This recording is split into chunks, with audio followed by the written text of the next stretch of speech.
Hola, salam Just Talk buat kalian. Ini langsung setelah pertandingan tadi gue bikin video.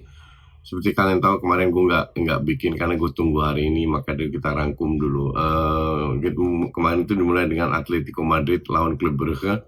Club Brugge bermain bagus, bahkan bagus sekali. Cuman ya momen-momen yang mereka teledor itu dibantai, jadi nggak sesuai dengan skornya 4-1.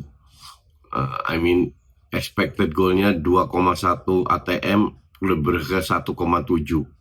Shots on target 6, big chance 2, ATM 3. Jadi at least lebih tipis lah. Cuman ya this is football.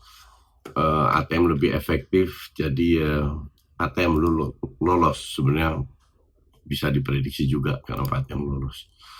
Terus Leverkusen 0-0 lawan Olympiakos. Leverkusen udah unggul 2-0 di Yunani, jadi Leverkusen lolos. Castle yang unggul 6-1 di Karabakh, itu dalam 7 menit sudah 2-0 skornya. Akhirnya menjadi 3-2, ya agregat 9,93. Jadi udah pasti itu udah case close lah. Nah ini yang seru nih, Inter lawan Bodo Glimt, di mana di match pertama itu Bodo unggul dengan skor 3-1 ya, 3-1, jadi 2 gol sebenarnya di level UCL itu nggak banyak, itu nggak banyak. Kalian tahu Barca pernah remontada ketinggalan 4-0, 4 gol, sehingga akhirnya skornya 6-1. Dulu masih gol away masih dihitung ya, jadi skor 6-1 akhirnya Barca lolos. Nah sekarang ini ketemu Bodo Glimt. Sebenarnya gue agak kaget dengan permainan Bodo Glimt waktu di Norway. Tapi waktu itu kan main di rumput sintetik. Rumput sintetik ngaruh sekali, rumput sintetik. Sirkulasi bolanya, gaya bermainnya, rumputnya tebal atau enggak. Jadi kalau kalian lihat di semua stadion besar, 1 jam sebelumnya itu rumput dibasahin. Kenapa rumput dibasahin? Biar nggak terlalu stuck kalau mereka kakinya bergerak. Itu kan rentan untuk lutut juga ya. Kalau di rumput beneran yang sudah dibasahin, jadi kalau mereka injek bergerak kakinya ngikut. Kalau di rumput sintetik itu nggak terlalu ngikut. Sama ketinggian dari rumput itu ngaruh juga. Jadi itu mungkin sebagai alasan kenapa banyak tim kalah di kandang Bodo Glimt. Oke. Tapi ini kembali ke Inter. Dan Bodo Glimt itu seperti lawan City, golnya bagus-bagus dan efektif waktu main di Bodo. Jadi menang 3-1, ya sebenarnya mengagetkan karena lawan lu tetap Inter atau seperti lawan City. Nah di kandang Milan, di kandang Inter main di Milan, itu harusnya ya gue expect lebih. Apakah Inter bermain bagus? Inter menguasai pertandingan. Expected goalnya lebih banyak, ball possession 71%. Tapi harus diakui bahwa ini bukan kebetulan kalau defense-nya Bodo itu bagus loh. Beneran bagus dan serangan itu rapih. Cuman karena kualitas pemain, jadi hal-hal kecil yang mereka sering kehilangan, nggak bisa kontrol. Golnya pertama itu keren banget golnya, kombinasinya. Tapi banyak peluang mereka dapat 3 big chance.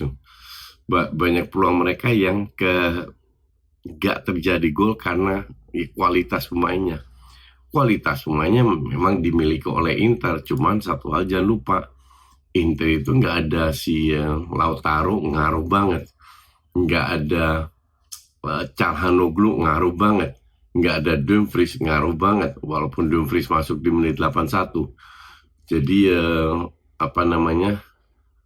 ya walaupun Zielinski Frates bukan pemain jelek, tapi it's just different. Terutama di Marco di kiri sama Dumfries di kanan itu Endrick ini lebih sering main jelek daripada bagus. Jadi kalau gue bilang berpengaruh, tapi ya inilah risiko kalau lu main di banyak kompetisi seperti Inter, pasti ada yang cedera juga. Dan kemarin kembali Bodo bermain sangat organized, defense-nya bagus banget.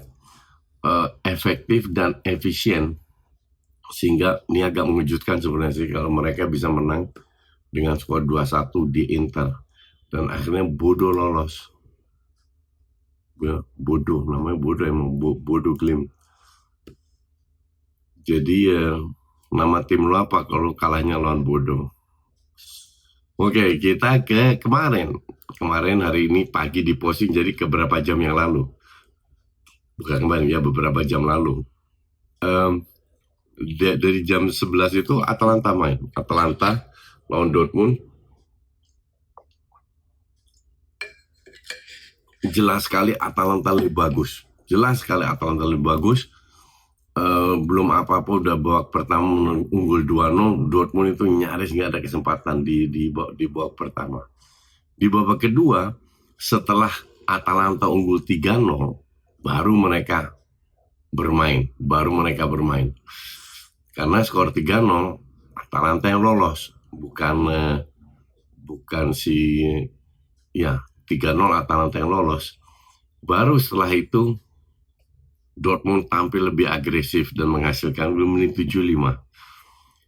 Gue rasa banyak orang berpikir ini akan ke extra time, 3-1 di menit-menit terakhir.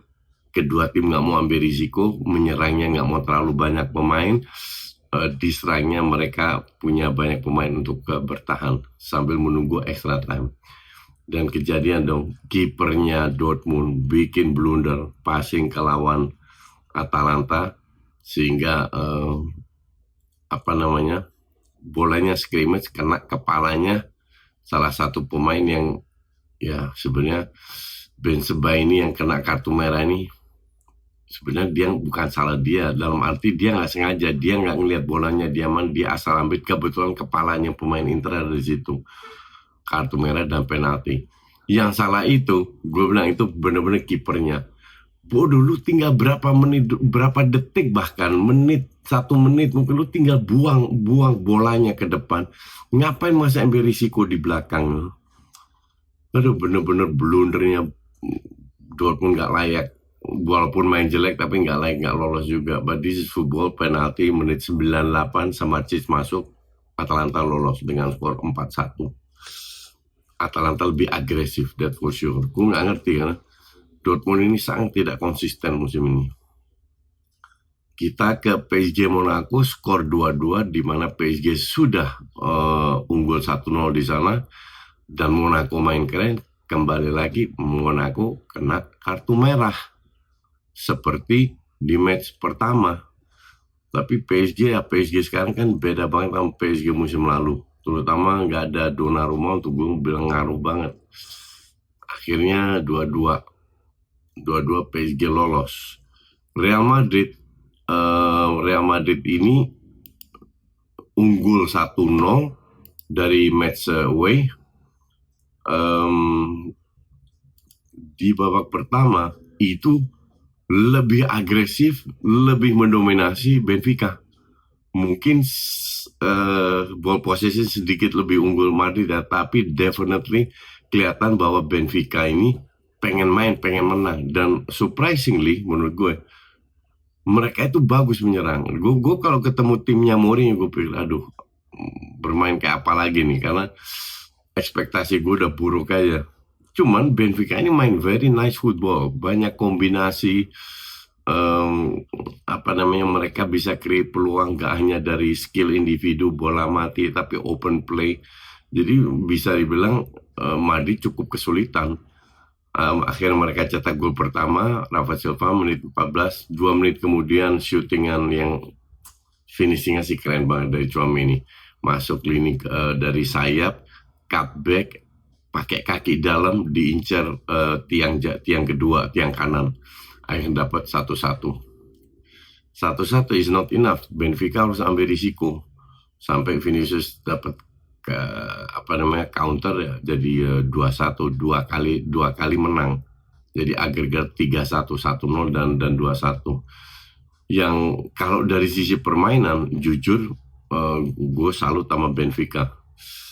Tapi yang gue nggak salut itu mereka tetap dukung pemainnya dong, seolah-olah Madrid juga salah ini itu, yang pemain Argentina yang melakukan tindakan rasis itu. I don't get it. Ini untuk gue sih nggak banget. Justru Benfica harus menunjukkan bahwa mereka harus lebih objektif walaupun itu pemainnya sendiri. Dari segala segi kelihatan kok dia melakukan tindakan rasis. Jadi Real Madrid sangat layak menang. Vini balas dendam cetak gol. Real Madrid yang lolos. Oke? Nah, ini tim ketiga dari Italia. Inter nggak lolos, Atalanta lolos, Juve ketinggalan 3-0. 3-0 di Galatasaray. Kena kartu merah. Surprisingly, dua match ini kena kartu merah juga. Di match pertama kena kartu merah di menit 60-an sehingga Galatasaray bisa cetak 2 gol. Dari 3-2 jadi 5-2. Nah, di sini justru dengan kartu merah, surprisingly, Juve yang cetak 2 gol. Ini agak luar biasa kalau gue bilang, terutama di babak pertama. Menit 37 penalti Locatelli 1-0. Kelly menit 48 dapat kartu merah, 2 kali kuning kalau nggak salah. Dan gue bilang agak kejam dikasih kartu merah karena gue bilang itu nggak sengaja. Wasit itu kadang harus lihat ini sengaja atau nggak. Dia lihat bola di atas kok, tapi ya intinya mungkin terlalu textbook. Kelly out. Praktis satu babak kedua mereka bermain dengan 10 dan fighting spiritnya jauh lebih besar daripada Galatasaray. Gue bingung, kalau lu lawan 11 orang, lu harusnya nggak bertahan. Harusnya lu press. Ya kan, lu lebih unggul 1 orang kan. Depan taruh 4-5 pemain, belakang 6 pemain. Karena mereka pasti main crossing kan. Mereka main bertandung. Dan walaupun golnya gol ya gerasa gerusuk, headingnya Kelly, golnya Gatti itu kan gol gerasa gerusuk. Tapi it's goal.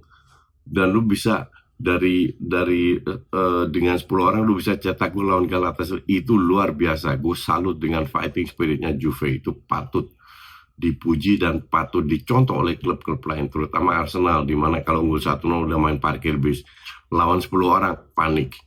Oke, Juve membuktikan bahwa mereka bisa. Ya, tapi masuk ke extra time, stamina udah drop. Si Spalletti mengambil risiko dengan memasukkan si Openda sama Kostic ya kalau nggak salah. Ya, Kostic di menit 109. Ya, mereka harus cetak gol kan. Mereka pengen cetak gol. Akhirnya mereka ambil risiko, jebol kena counternya Osimhen di menit 105, 3-1. Is not good enough untuk Juve. Akhirnya ya mereka bermain udah all out, kena counter lagi Yilmaz. 3-2 selesai, case close, Juve out.